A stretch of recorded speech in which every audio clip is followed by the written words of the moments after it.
Welcome back, panelists here. NBC News Chief White House Correspondent Kristen Welker. She's also co-anchor of Weekend Today. NBC News Senior Capitol Correspondent Garrett Haake. Democratic pollster Cornell Belcher. And Republican strategist Sara Fagen. Well, Garrett, I think we will start here with your beat. Senator Sinema, what is her reputation on Capitol Hill? We know Democrats don't like her in Arizona. She clearly did not do her local politics. But senators do seem to like her. Is that the sense you get? She's kind of an enigma. I mean, she tends to stick to herself. She's not as social with fellow Democrats. I mean, the person who I see her spend the most time talking to on the Senate floor is usually John Thune. And this is somebody who has good relationships across the aisle, but she can be difficult to deal with. I mean, we saw this even in the infrastructure negotiations, in other bills in which she was intimately involved. There was, in some ways, there was the Democratic position, there was a Republican position, and then there was trying to figure out what Kyrsten Sinema's position is. And unlike, say, a Joe Manchin, who also, can rub his colleagues the wrong way, there was never any question of what Joe Manchin wanted in these kinds of things. He was very outspoken about it. Sinema's simply much harder to read, and I think we're seeing that play out even now. Let me play a video from her, Kristen, which really looks like the first bio spot for her reelection.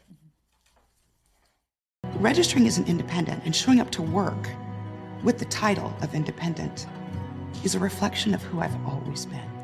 And it's a reflection of who Arizona is. Nothing's going to change for me.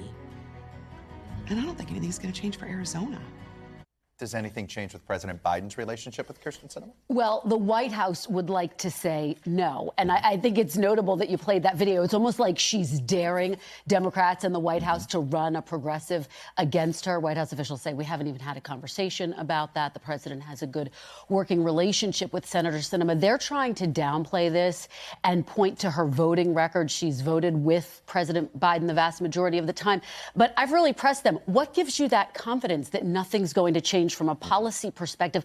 They don't really have a good answer for that, Chuck. They can't say if she's given them her vote wasn't exactly easy to get as a Democrat. So and negotiating was very tough. And I do think it becomes about 2024. Obviously, Arizona, an increasing number of independents. But this could be a real problem in 2024 for Democrats if she splits this into a three-way race. You know, rank-and-file Democrats were having a good time passing around this tape that goes back to 2010.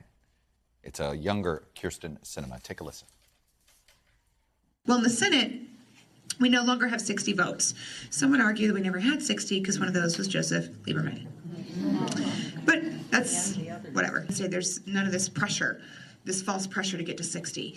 So what that means is that the Democrats can stop kowtowing to Joe Lieberman. You know, Cornell, from 30,000 feet, it always seems to me that Sinema gets more grief for the same positions that maybe Manchin or Tester has. And I keep wondering, is it because they thought she was at heart a progressive and that this is sort of, she's a traitor, and they will point to her Green Party days or that? Well, first, let me start with Arizona is becoming such a critical battleground state.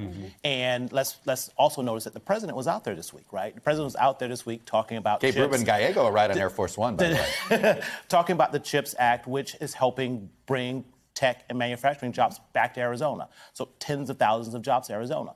I think we'd much rather be talking about that right now than Kyrsten Sinema.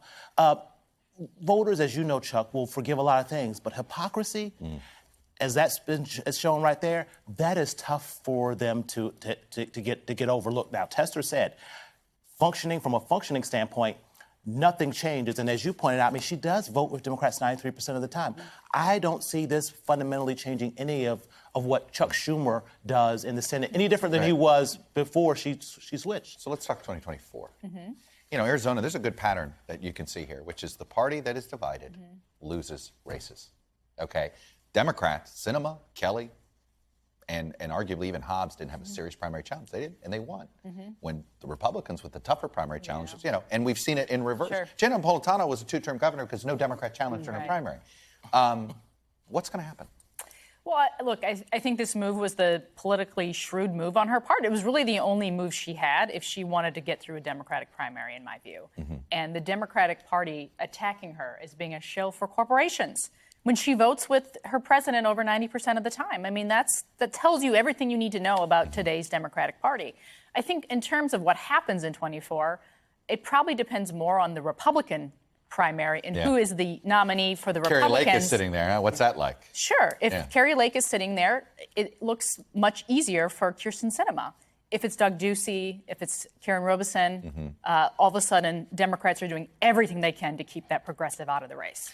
Can I peel back the onion on this vote, on the idea that she votes with Biden 93% of the time? That's both a useful and a misleading statistic in some ways, because in the areas which she broke from him the most are the votes that she prevented from happening. She made very clear she wouldn't vote to change the filibuster rules. Good point. And she made very clear she wouldn't vote for some of the tax provisions that were in BBB. Those never came to the floor, in large part because she opposed them. But she did support the president on, I believe, every single one of his judicial nominations. And that's basically all the U.S. Senate's going to be doing for the next 2 years. So if she keeps voting yes on Biden judges, she probably stays in the White House's good graces. And I think that's such a great point, Garrett, and it's part of why negotiating with her is so frustrating. As you point out, a lot of times they don't know her position until the very end. But taking a step back, I think this moment also is just a reflection of how partisan the country has become. And if you look at the polls, a majority of voters are frankly just fed up with both parties. Well, as I like to say, the Republican Party is a very unpopular political party.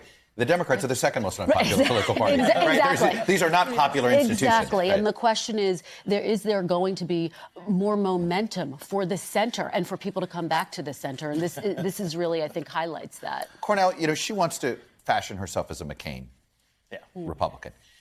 One of the things that we've made notice here is that the biggest difference between her and McCain is not being a thorn in the side of her own party. It's John McCain went out there and explained why he was being a thorn in the side of the party. Yes. I think the frustration with her, she never explains herself.